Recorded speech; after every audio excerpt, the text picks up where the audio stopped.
Elements, elements, elements. There's a lot of elements, so we have to organize it onto the periodic table of elements. Originally, it was invented by Alexandre Emile Beguer de Chacatois, but no one really remembers him because he's so hard to pronounce.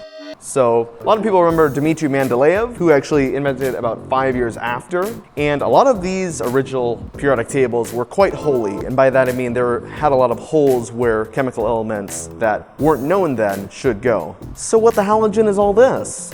We got all these different numbers and letters and everything in these boxes, so let's just focus on a single box. Zooming in on an individual element, in the middle we've got the actual element name, and then right above that we've got the symbol, which is just a letter or a couple letters that we can write instead of the full name. A lot of them make sense. C for carbon, H for hydrogen, K for potassium. I guess some of them don't make sense. I don't know why that is. I mean, I do know it's like the Latin names usually, but long story short, some of them don't make sense.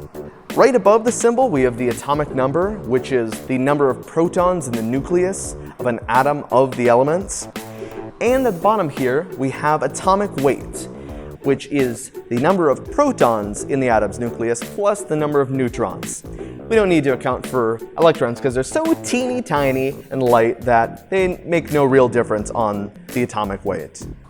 The other point is that the atomic weight is not shown as a whole number, and this is because there exists isotopes, which are different versions of atoms that contain different numbers of neutrons. So for instance, carbon has a usual isotope with 6 neutrons and 6 protons, 6 plus 6 making 12 as the atomic weight. But there is also an isotope of carbon with 7 neutrons plus 6 protons, 7 plus 6 making an atomic weight of 13. So, putting those together, we get the average atomic weight as 12.011. Now, with all this information we're provided in an element box, you can reverse engineer it and see how does an atom actually look. So for instance, for carbon, we got up in the corner, 6 is the number of our protons and our electrons, assuming that it is a neutral atom.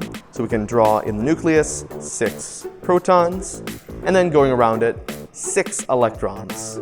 They don't really orbit like this, but And lastly, we need our neutrons. So if we round and use 12 as the atomic weight, subtract 6, which is the atomic number, giving us 6 neutrons, which we also include in the nucleus. So there is our model of carbon based on the box that is shown on the periodic table. Now that we know how to actually use an individual element block, we can now take a step back and understand why is it arranged this way in a table? Well, like any other table, we have columns and we have rows. And on the periodic table, these columns are known as groups. So every one contains the same number of valence electrons that are in the outermost shell going around the nucleus. The periods, or the rows of the periodic table, hey, that's why it's called that. All of these have different numbers of electrons in the valence shell, but as you go along, it is the same valence shell that these electrons are being added to. Now, along with the periods and the groups, we have categories of all the elements. So starting off on our left, we have the alkali metals. All of these have a single valence electron, so they really want to yeet that off of their shell and give it up. Right next to it are alkaline earth metals, which are pretty similar to alkali metals, but they don't react as strongly. They have 2 electrons in their valence shell, so they don't want to get rid of it quite as badly. Shifting over to the right of the periodic table, we have the halogens, and they are missing a single valence electron. So they really want to pull electrons from other elements. And then all the way to the right in their ivory tower is the last group that's also a category.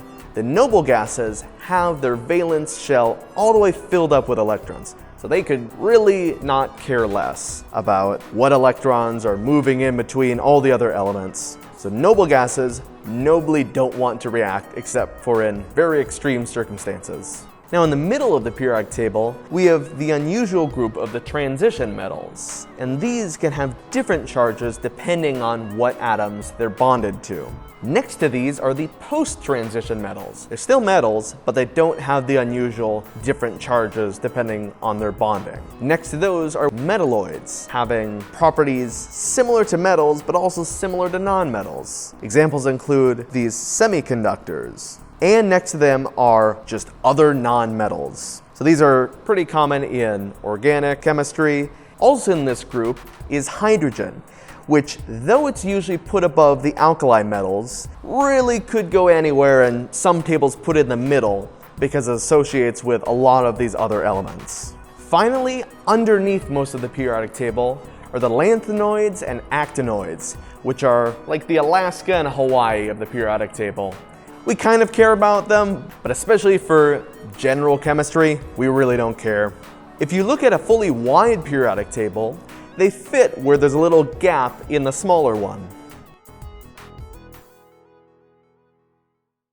While we're looking at the general table, we can look at periodic trends, which generally are true for the direction they point. One of these is size. Going from the top right to the bottom left, the size of each of the atoms increases, ending with francium, the biggest boy on the table. The reason this is true is because as you go further down, you're adding more electron shells. But as you go right, where you add more electrons to the outer valence shell, the atom will become closer together as the electrons are drawn more and more to the nucleus. The second main trend is electronegativity, which is the tendency for an atom to yoink an electron from another element. And this increases as you go from the bottom left to the top right. The reason this trend is true is because the further to the right you get, the more the elements are so close to achieving their goal of filling their valence shell with electrons. And this is also easier to do when the atom is smaller, so it increases as you go further to the top. Another similar but different trend is ionization energy. How much energy is required for an atom to give up an electron, which leaves it with a positive charge. And this also increases as you go from the bottom left to the top right. So for instance, for francium, an alkali metal, it's pretty easy to give up an outer electron because it has its full shell right underneath it, so it doesn't take much energy. On the other hand, fluorine